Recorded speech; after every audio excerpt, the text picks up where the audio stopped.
Alam nyo ba na may isang simpleng paraan para umasenso tayong lahat sa buhay? May alam akong isang napakadaling negosyo na mabilis magpapaangat sa atin. Ipapakita ko sa inyo kung paano tayo maaaring kumita ng higit pa sa kinikita ng karaniwang empleyado. Sadyang mahirap ang buhay ngayon. Marami sa ating kabataan nagsisipag tapos ng pag-aaral pero walang makuhang trabaho. Meron din naman pinapalad na magkaroon ng trabaho o pumasok sa negosyo, ngunit ang kanilang kinikita ay sapat lamang para sa pangunahing pangangailangan tulad ng pagkain, damit at tirahan. Marami sa atin na nagsisikap pero hindi pa rin pinapalad sa napasukang business. Marahil masyadong mataas ang kapital, kulang sa tauhan, mabagal ang return of investment o di kaya naman ay sadyang mahirap i-manage ang napasukang negosyo. Naniniwala ako na tayong mga Pinoy ay may angking talino at kakayahan dahil ilang beses na nating napatunayan ang ating galing maging sa ibang bansa. Bigyan lamang ng tamang pagkakataon, mangingibabaw ang Pinoy sang manlarangan mapunta. Magaling talaga ang Pinoy maging sa negosyo. Pero sa totoo lang, matindi ang kompetisyon ngayon kaya mahirap lumaki sa negosyo. Maaaring ang tatagitin natin ay yung klaseng business na sasagot sa pangunahing pangangailangan natin.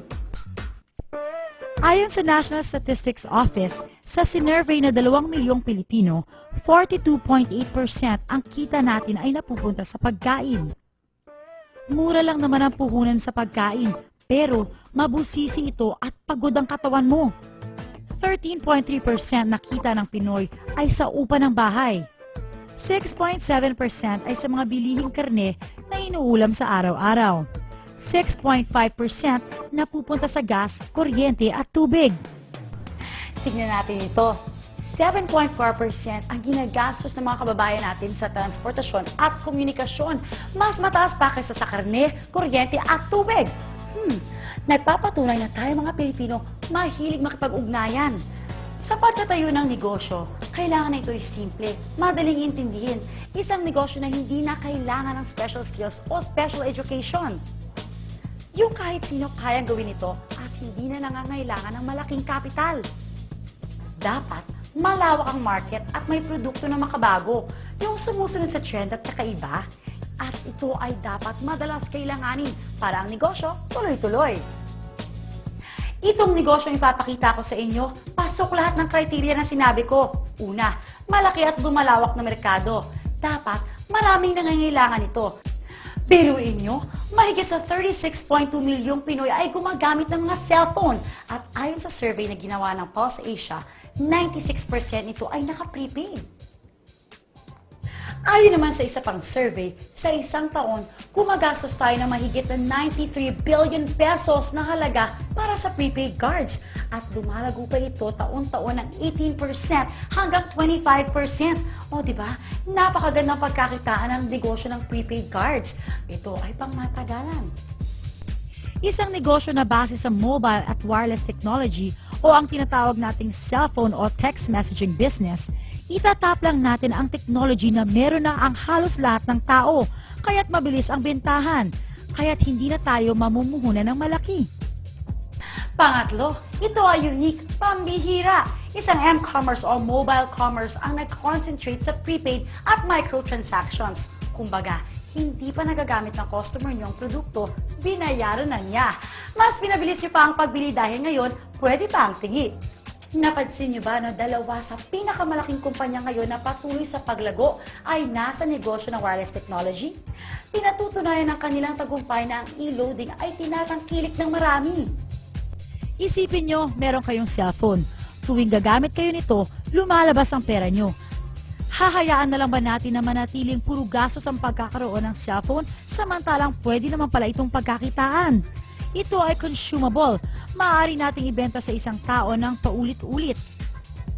Dahil ang mga Pinoy ay malakas kumonsumo ng load, sigurado ang kita dito. Meron pang programa para kumita ang mga subscribers ng pantay-pantay. Mao naman sila o dumating na tayo sa kalagitnaan, may pagkakataon pa rin tayo makipagsabayan sa kitaan. Kinikilala ng Portal Innovations ang lumalaki at patuloy na paglago ng market ng prepaid business. Kaya naman, tinutugunan nila ang pangangailangan nito. Hindi na baguhan sa larangan ng ganitong negosyo ang Portal Innovations. Noong June 2003, ipinakilala nila ang kauna-unahang Universal Prepaid Loading System sa Pilipinas. Sila din ang nagpakilala ng pagdidistribute ng prepaid cards na cardless sa pamamagitan ng pagpapadala ng pins via text. Hindi lang yan. Nagamit ang Portal Innovations ang 2004 Philippine Marketing Excellence Award for the Most Outstanding SMS and Web Technology Provider.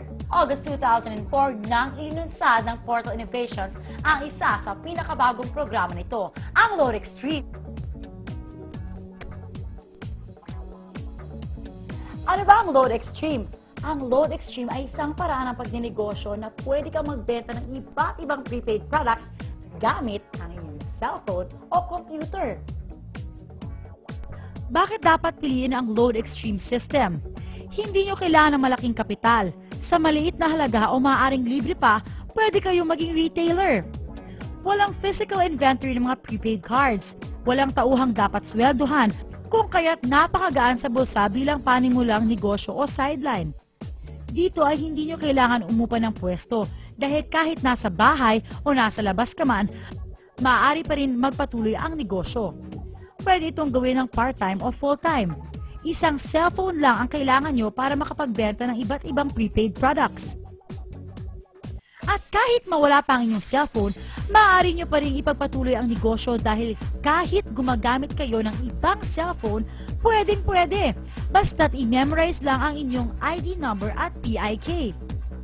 May website din ang Load Extreme kung saan maaari ninyong i-monitor ang real-time record ng inyong sales transactions. Madaling i-check ang laman ng inyong load wallet. Dito, nakikita kung magkano na lang ang balanse ng inyong load. Kapag sa web ka nagtransact, walang mababawas na pisong load mula sa iyo. At higit sa lahat, sa Load Extreme, ang isang ordinaryong tao tulad natin ay maaaring kumita ng higit sa karaniwan. Lahat ng electronic loads, prepaid cards, insurance, and other products, pinagsama-sama sa isang cellphone. Isang cellphone, dala mo na ang lahat.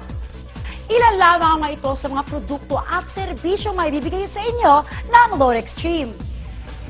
Wireless card products, over-the-air man, o landline, maging satellite TV o satellite phone services, kahit pa internet, online gaming, at kahit sa advertising o insurance pa man. Pwede kayong magpa-impress sa inyong mga minamahal o maging instant flower shop. Higit pa dyan ang kayang ibigay ng Load Extreme dahil ang vision nila ay maging singular access sa mga produkto at serbisyo na madalas natin bilhin gamit ang isang cellphone. Ito ang future ng prepaid.